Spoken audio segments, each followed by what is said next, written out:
What are some of the biggest mistakes to avoid when you're smudging? Wait, what?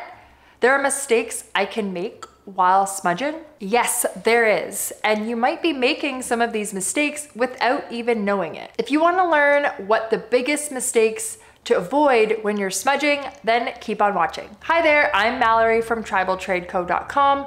Be sure to subscribe and hit the bell for new videos every single week on smudging, indigenous culture, and native teachings. At Tribal Trade Co, we talk a lot about smudging with sage. In fact, you might have even learned how to smudge with sage yourself in one of our previous videos. If you're curious about what smudging is all about and how you can do it yourself, then check out our more popular video right here on how to smudge with sage if you are a beginner. Now, what are some of the biggest mistakes that you will want to avoid when you are smudging? Yes, my friend, there are actually mistakes that you can make while you're smudging that could cause some issues for you if you're wanting to have a good experience. If this is news to you, then listen up, Buttercup. Okay, so smudging might seem like something that's super straightforward and you couldn't possibly do wrong. However, if you're trying to reap all of the benefits of smudging and have a really positive experience with it, then yes, there are some mistakes that you could make along the way. So what is smudging with sage to begin with? In case you don't know, smudging involves burning a bundle of sage and wafting the smoke over your body or your space to cleanse it. This ritual is known as smudging. The plant you're burning is the sage itself. Smudging can be used to cleanse negative energy, attract positive energy, improve your mood, and it even has a variety of health benefits too. So often smudging is accompanied by a prayer or a recitation, which helps you to set your intentions or focus your energy for your smudge. Smudging with sage is a tradition that's been practiced by indigenous communities for generations. Now, before watching this video, have you made any of these mistakes while you've smudged before? Let me know in the comments below. So we're gonna go through all of the mistakes. The first mistake that you want to avoid when you're smudging is not having any intentions. Now, smudging is an intention practice. It's all about intentions. You will see results based on the intention that you set. For example, if you're smudging to remove negative energy from your room or from your home, you might try stating that intention out loud or reciting a blessing or a related prayer to yourself. If you aren't making your intentions clear, you might not get the results that you're hoping for. When you are smudging aimlessly or without intention, you're not going to be able to have any focus. So even if your intention is as simple as to feel better, thinking about the things that will make you feel better will help you actually experience that when you're smudging. Alternatively, if you are wanting to cleanse out the air of the room while you are smudging, talking about how you can cleanse out the air in the room and focusing on it and feeling it will help you be successful with that actually happening.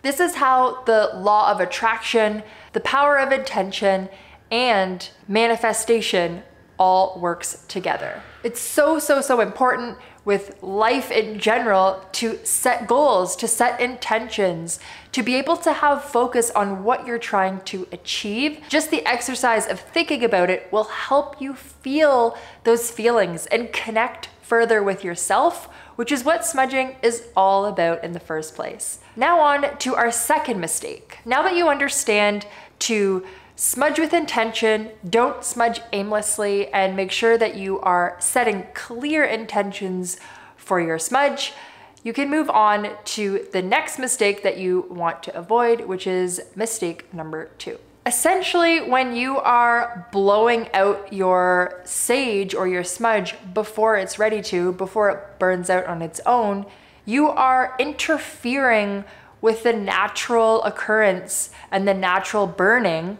of your smudge. This is not something that you want to do, right? When you're smudging, this is a spiritual practice. You are connecting with the spirit world around you and with the energies around you. And what that means is if the smudge needs to burn longer, it will. If the smudge needs to conclude and end, it will burn out on its own. This is how you are working with the energies and with the spirit world around you and not trying to control it. That is what we are not doing with our smudge, trying to control energies. We are trying to be one with the spirit world and connect with the spirit world.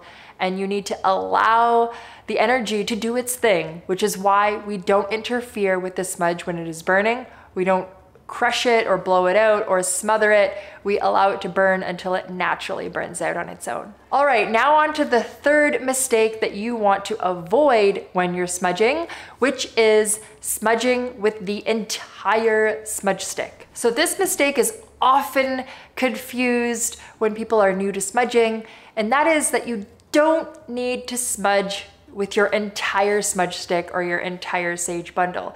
Although you can burn a smudge stick like a torch, taking your sage bundle apart will allow the air to penetrate the sage. This will give you a stronger, more potent burn. And the better the burn, the better the aroma and natural medicines that will be released into the air as well. So you want to smudge yourself and then save the rest of the smudge stick or the smudge bundle for your next smudge. You don't want to burn the entire stick or bundle all at once. Not only is this mistake causing you to waste all of your sage quicker, it's also not as sustainable. You simply don't need to burn all of your sage in one sitting. It's very important in indigenous cultures to be sustainable and to not waste valuable resources, especially sacred medicines. So when you are burning your sage stick or your smudge bundle, you really want to conserve your sage. Only use what you need in order to get your smudge in. You don't want to burn all of it in one smudge session. All right, so now on to the fourth mistake that you want to avoid when you're smudging. The fourth mistake to avoid when smudging is asking the creator for something that you don't need. So this is a tricky one.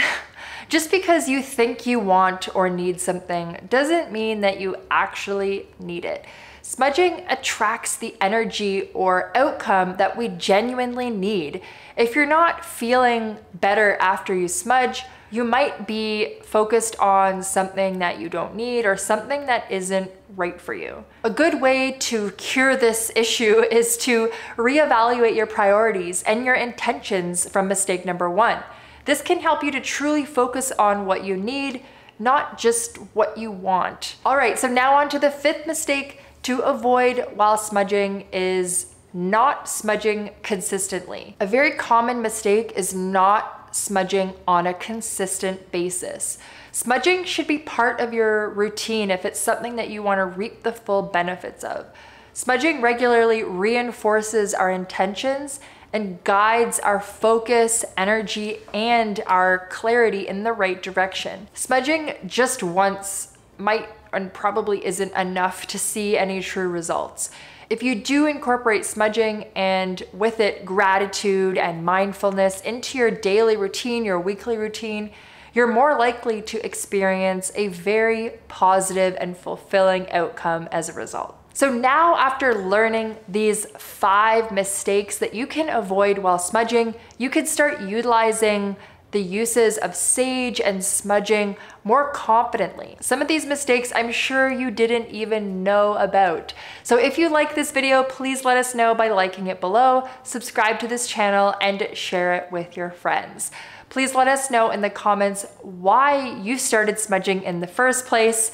Thank you so much for watching. I hope you have an incredible day, and we will see you next time.